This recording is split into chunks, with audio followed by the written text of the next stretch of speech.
NBA Finals game. That was the Eastern Conference Finals game.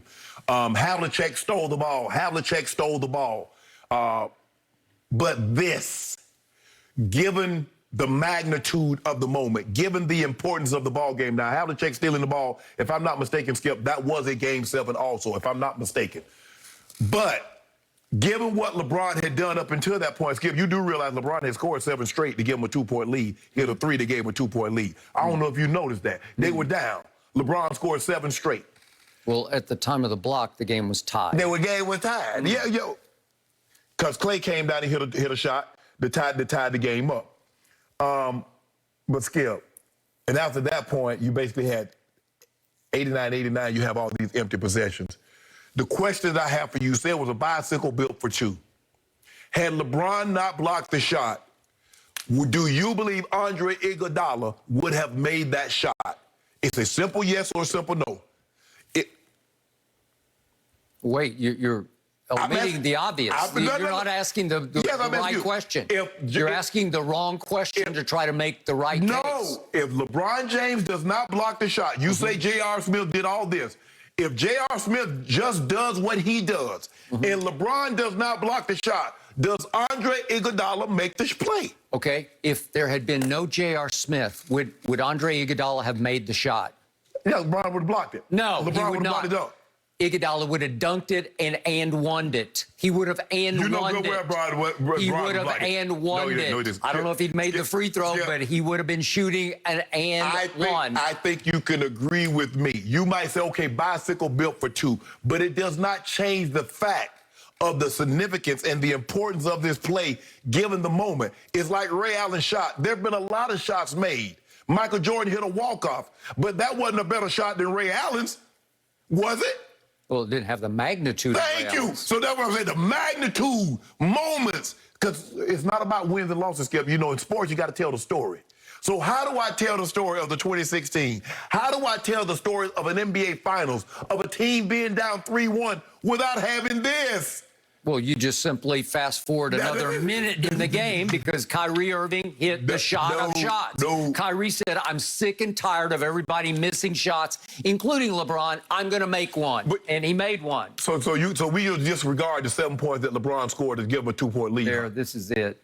That's the shot. That's the moment of the 2016 Finals. Skip. That's the deal closer. I didn't say that Kyrie's shot was not great. I didn't say that. But Kevin Love said, as for a defensive play, this is the greatest defensive play in NBA history. And it is, given the moment, given the magnitude of the moment. Game 7 of an NBA Finals, of a game being tied, you don't get any bigger than that. Ray Allen's shot, dude, the moment, it's over. He misses it, it's over. To backpedal, to hit that shot, to tie it, that's the biggest shot in NBA history. I've said that. So? The greatest block in NBA history. You saw it. Oh, okay. So, first, before I answer and rebut everything you just said and just lay it all to waste, allow me to put this into the context of who was speaking, Kevin Love. Okay, why did I got to do anything with it? For his first 6 seasons in the National Basketball Association, Kevin Love toiled in obscurity in Minnesota. Oh, my goodness. And for 6 straight years, he was incapable of leading the T-Wolves into 1 playoffs, even as the 8th seed. Not one time did he make the playoffs. Then LeBron went to Cleveland, and Kevin was blessed to be able to go to Cleveland as LeBron was, quote-unquote, coming home to join Kyrie and Kevin Love. And he was a valuable piece to that championship puzzle. I will give you that. So for the 4 seasons he played with LeBron, a lot of great things happened. And then LeBron left, and Kevin's still in Cleveland, toiling in obscurity. I had to check. Is he still hurt? Is he still playing? But he playing pretty good, too, though. Okay. He's been playing pretty good, but he's been hurt. Are they going to make the playoffs? No, they're not going to make the playoffs. So all you need to know is that Kevin Love's NBA life was made by Kyrie and obviously by LeBron James. So he was only relevant while LeBron was still back in Cleveland. Am I right about that? Why are you trying to do so now he's trying to be relevant again, fame by association, by saying, by trying to crown this as the greatest defensive play ever. I mean, you can name one that's better if you like. Well, Well, did Bird have an assist? Did somebody give Bird an assist on the steal? Did Robert Parrish get his hand on the ball as it was being inbounded? No. No. Right? On the Havlicek steal, did somebody else get a hand on the ball before he stole it? No. There was no assist on that The ball play. was right there, Skip. Okay. My guy had to cut. My guy came from the fifth row. Obviously, as I proclaimed many moons ago, this is a bicycle built for two. LeBron is going along for the ride. It is a chase down block. It is a blindside block. It is a sneak attack by a player in LeBron James who simply should be awarded for his hustle on the play. I will give you he hustled all the way through, but he has been notorious for these sneak attack blocks. They're not in-your-face blocks. He didn't go right up head-to-head. Ask Tiago Splitter. Oh, yeah, well, take a lot of credit for a guy I can jump higher than. And what happened was, if we could see it again, JR cuts him off at the path. He cuts in and makes him hesitate and say, ooh, I can't dunk this. I got to pull up, I got to slow up, and I got to try to lay it up off the glass. The only way LeBron is going to get this is if he tries to lay it up off the glass.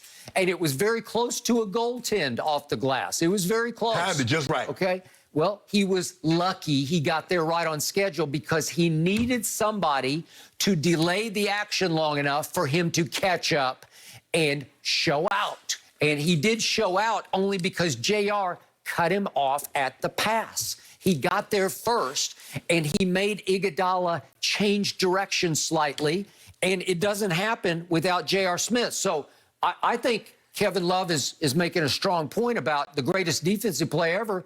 It was actually by J.R. Smith. Oh, stop it, Skip. Well, Stop it. It See, was. He was the one who made the play. What you try to do, see, now you try to what you did is that Kevin Love tried to give some kudos, and now you try to, Kevin Love tore the obscurity in Minnesota, and we haven't heard from him again in Cleveland. Skip, that doesn't change the fact that the play happened. What a beautiful play by J.R. Smith. What a heads-up, heady play. What a high IQ basketball play because, look, J.R. cuts him off at the pass and holds him up without fouling him. Most players would just foul him. And LeBron went over. Let me ask you a question, Skip. What's the greatest defensive play in the NFL history? Well, you could argue Malcolm Butler was. So are we going to talk about it was a bicycle built for two? Because it was all happened because of Brandon Browner got the jam. Brandon Browner got the jam, and Malcolm Butler was able to get over the top. But we don't. I will give you that. You're making my case. No, okay, I'll give you that. Thank you. No. Thank you. You want to give me that. You want to give up that because you want to undermine LeBron. But LeBron, Skip, look where the man came from. They shot an air ball. LeBron was in the far right and the far left corner. And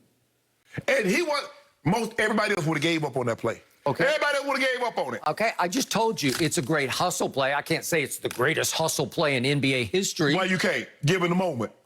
Well, who knows who didn't give up on a play and ran down the court? Nobody. So I'm supposed to bless LeBron for running hard? All the other finals, I hadn't seen one. You haven't seen one. And you've been watching them. I go back to 1977 watching NBA finals. I've never seen one like that. Okay, but I'm not going to award him for just playing hard. Aren't they all supposed to play hard? That's what you do with Tom Brady. I do not. You did. During an interview with USA Today Sports, Kevin Love talked about how important the 2016 Finals Game 7 block from LeBron was.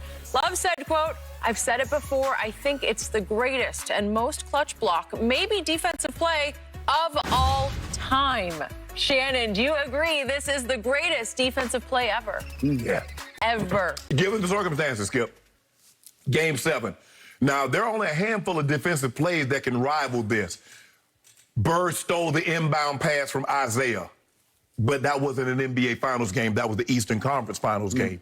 Havlicek stole the ball. But this, given the magnitude of the moment, given the importance of the ball game. Now, Havlicek stealing the ball, if I'm not mistaken, Skip, that was a Game 7 also, if I'm not mistaken.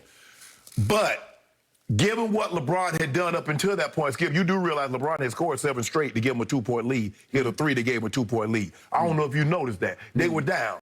LeBron scored 7 straight. Well, at the time of the block, the game was tied. The game was tied. Yeah, because Clay came down and hit a shot that tied the game up. But Skip, and after that point, you basically had 89, you have all these empty possessions. The question that I have for you, say it was a bicycle built for two. Had LeBron not blocked the shot, do you believe Andre Iguodala would have made that shot? It's a simple yes or a simple no. Wait, you're omitting the obvious.